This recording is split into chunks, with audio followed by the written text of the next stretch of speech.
বাদুড়িয়ায় তৃণমূলের গোষ্ঠী দ্বন্দ্বের জেরে তৃণমূল নেতা ও তার ভাইপোর দোকান ভাঙচুর, লক্ষাধিক টাকা লুটপাট এবং দোকানে তালা মেরে দেওয়ার অভিযোগ অপর গোষ্ঠীর বিরুদ্ধে। বাদুড়িয়ার যদুরহাটি পঞ্চায়েতের নারায়ণপুর এলাকার ঘটনা। গতকাল রাতে যদুরহাটি পঞ্চায়েতের নারায়ণপুর এলাকার তৃণমূল নেতা আশিক বিল্লা, তৃণমূলের মাইনরিটি সেলের রাজ্য কমিটির সদস্য এবং জেলা পরিষদের সদস্যের স্বামী, তার মার্বেল পাথরের দোকান এবং তার ভাইপোর লাইটের দোকান ভাঙচুর করে। পরে লক্ষাধিক টাকা লুটপাট করে নিয়ে যায় এবং দোকানে তালা মেরে দিয়ে যায় দুষ্কৃতী। আশিক বিল্লাহের অভিযোগ, স্থানীয় নির্দল থেকে জেতা মেম্বারের স্বামী মোসলেম গাজী তার দলবল নিয়ে রাজনৈতিক প্রতিহিংসার কারণে তার এবং তার ভাইপোর দোকান ভাঙচুর করে। এই বিষয়টি নিয়ে বাদুড়িয়া থানায় অভিযোগ দায়ের করেছে এবং পুলিশ যদি এর সঠিক তদন্ত করে দোষীদের উপযুক্ত শাস্তি না দেয় তাহলে তিনি তার দোকানের ভাঙাচোরা মার্বেল পাথর রাস্তার উপরে ফেলে নিজেই ধর্নায় বসবে বিচারের দাবিতে। যদিও এই বিষয়ে যার বিরুদ্ধে অভিযোগ সেই মোসলেম শেখ টেলিফোনে জানান তিনি তৃণমূল করতেন এবং পরে নির্দলের প্রার্থী হয়ে তার স্ত্রী ভোটে দাঁড়ায় এবং জেতার পরে তিনি আবারও তৃণমূলেই ফিরে আসে। তিনি এখন তৃণমূলের একজন সক্রিয় সদস্য। তিনি আরও বলেন, আশিক বিল্লাহ দলের নাম ভাঙিয়ে এলাকায় গরিব মানুষের জায়গা দখল করে ব্যবসা করছে এবং দলের বদনাম করছে, তাই গ্রামের মানুষ যাদের জমি তাদেরকে ফিরিয়ে দিয়েছে। মুসলিম শেখকে সিসি ক্যামেরায় লাঠি সোঁটা হাতে যে দলবলের ছবি ধরা পড়েছে তাদের সঙ্গে দেখা গেছে। এই প্রসঙ্গে তিনি বলেন, আমার হাতে কি কোনো লাঠি ছিল? বাজারে কারা লাঠি হাতে নিয়ে ঘুরবে আমি কি করে বলবো? কি হয়েছে কি আপনার? আমি আজকে বাইরে ছিলাম, হঠাৎ 8:30টার দিকে আমার কাছে একটা খবর আসে যে আমার দোকান ভাঙচুর হচ্ছে। সাথে সাথে আমি বাদুড়িয়া থানার ওসিকে বলেছি, বলার পরে আমার অ্যাকচুয়ালি টাইলসের দোকান, আমি এখানে টোটাল টাইলস সাজানো ছিল, আপনারা দেখেছেন, সব ভেঙে চুরমার করে দিয়েছে। প্রায় 3 থেকে 3.5 লক্ষ টাকার টাইলস ভেঙে চুরমার করে দিয়েছে। এখানে ইট বিছানো ছিল। আমার দুটো দোকান ভাড়ায় নেওয়া, যে যিনি ভাড়া দিয়েছেন তানাদের এই হলো তানারা এখানে কিন্তু আসেনি। তানারা আমাকে স্ট্যাম্পে লিখে দিয়েছে 5 বছরের জন্য ভাড়া দিয়েছে এবং আমি 1 বছরের আগাম টাকা এখানে দিয়ে দিয়েছি সামনে, এবং আমার দুটো শাটার সহ আমার এখানে প্রচুর মালমাত্রা ছিল। দোকানে লাইট ফাইট যা যেখানে ছিল সব ভেঙে চুরমার করে দিয়েছে। নগদ টাকা পয়সা ছিল ক্যাশ বাক্সে, কিছুই নেই। প্রায় 1.5 থেকে 2 লক্ষ টাকা ছিল আমার। আজকেও পাথর বিক্রি হয়েছে। আমার সব লুটপাট করে নিয়ে চলে গেছে। আমাদের এখানে আমার যেখানে বসার জায়গা সেখানে সব ভেঙে চুরমার করে দিয়েছে। আমি স্থানীয়ভাবে আমাদের যারা লোকজন ভেঙেছে, কিছু দুষ্কৃতী, তারাই এইটা কাজ করেছে। মুসলিম বলে একজন তার নেতৃত্বে করেছে। মুসলিম হলো সে এখানে নির্দলে জিতেছে, তার ওয়াইফ সে স্বয়ং প্রেজেন্ট ছিল এখানে। রাহুল না, এর নাম কি, বেল্লার ছেলে, তার নেতৃত্বে এই কাজগুলো করেছে। লালটু, দুষ্কৃতী, এইসব কিছু ছেলেপিলে।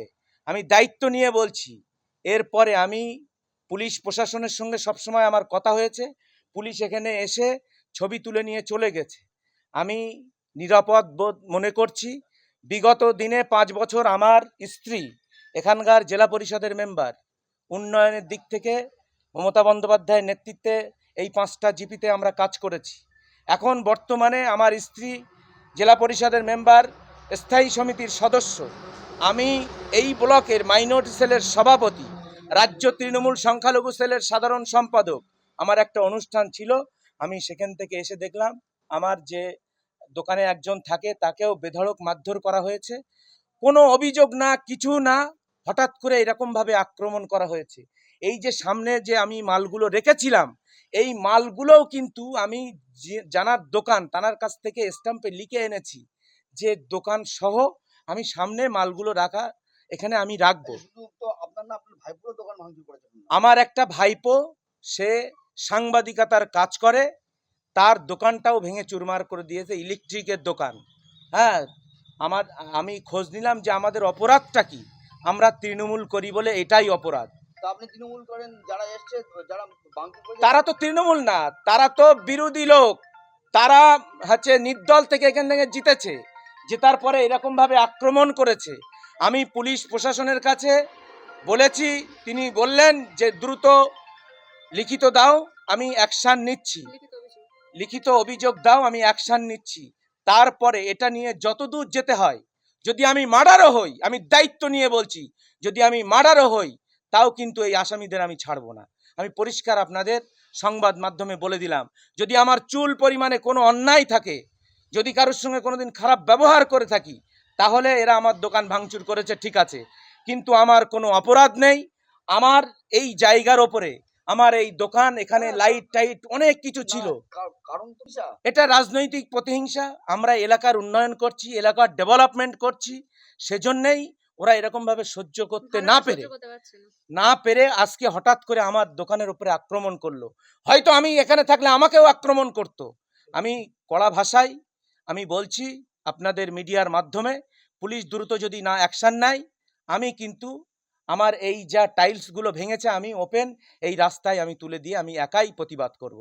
সঙ্গে আমার স্ত্রীও থাকবে, এলাকার মানুষ, প্রচুর মানুষ, হাজারো হাজারো মানুষ আমার সঙ্গে থাকবে। আপনার নাম?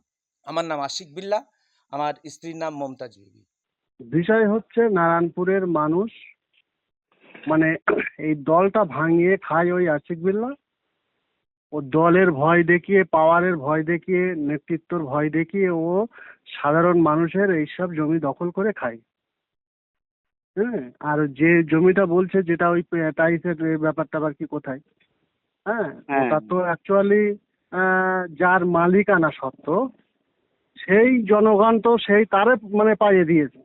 তো জনগণের ব্যাপারে তো আমার এখানে রাজনৈতিক কোনো সমস্যা নেই তো।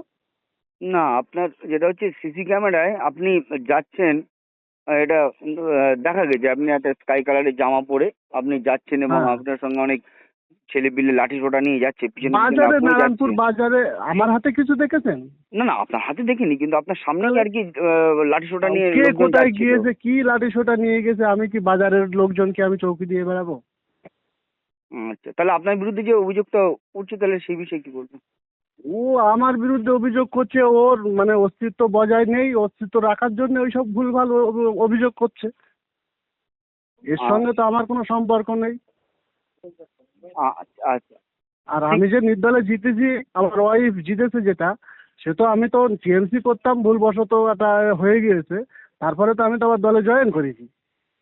ও আচ্ছা আচ্ছা আচ্ছা, তাহলে আপনারা এখন আমি তো দলে দলেই জয়েন আছেন? করেছি, আমি তো দলেই আছি, তো আমি তো দলের বাইরে নেই। ওরা যেটা অভিযোগ করছে, ওর ভাই আরিফ বিল্লাহ ও আইএসএফ এর মানে কি বলে আপনার ক্যান্ডিডেট, মানে সমিতির ক্যান্ডিডেট দাঁড় করানো, তার সাক্ষী হিসেবে সবকিছু ওর ভাই। ওরা ভাই ভাই সব নানান তাল পার্টি করে, কেউ আইএসএফ করে, কেউ সিপিএম করে, কেউ কংগ্রেস করে, আর ও তো টিএমসির হয়ে ভাঙিয়ে খাচ্ছে।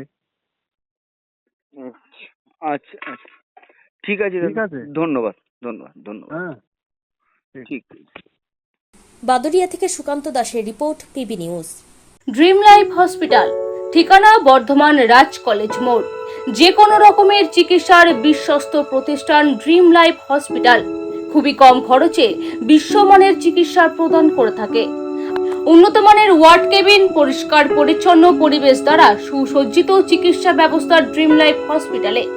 বিদেশি মেশিন দ্বারা আইসিইউ, অপারেশন থিয়েটার এবং প্যাথোলজি ল্যাব 24 ঘন্টায় নিয়োজিত। এছাড়াও স্বাস্থ্য সাথী কার্ডেও পরিষেবা প্রদান করা হয়। উন্নত মানের পরিষেবা প্রদান করার জন্য আমাদের ডাক্তারবাবু, মেডিকেল স্টাফ এবং সিস্টাররা সকলেই বদ্ধপরিকর। যোগাযোগ করুন 7319525110 অথবা 9734762221 এই নম্বরে।